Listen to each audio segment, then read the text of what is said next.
Сәлем, мен құрметті көрерменім. Мен есімім Амира, мен 25 High School мектебінің 9-шы сынып оқушысымын. Бүгін мен ны-ңды қалай ажырату керек екендігі туралы айтатын боламын. Бірінші, біз ең бастысы дыбыстың жасауына мән беру керекпіз. Мысалы, н әріпін айтқанда біздің тіліміздің ұшымыз тісімізге тиеді. Міне тісімізге.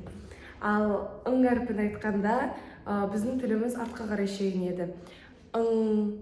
Көрінбейді тілім. Екінші, дыбыстардың жасауында едәуір айырмашылық бар.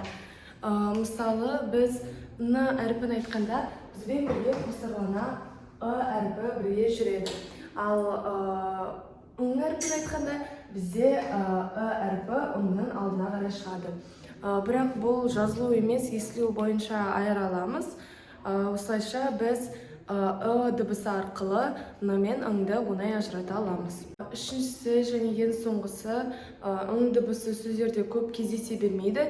Сондықтан да біз оларды арнайы кесте арқылы жаттап алуақ үйренуімізге болады. Мысалы,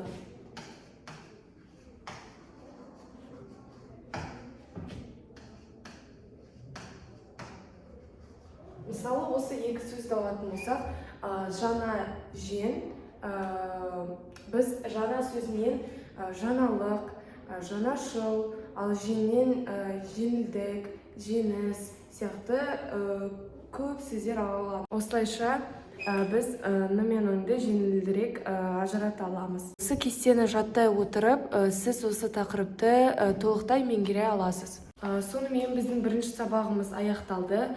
Сіздің осы тақырыпты толық меңгергеніңізді білу үшін мен үй жұмысын беретін боламын. Ал ендеше экранға назар аударыңыздар.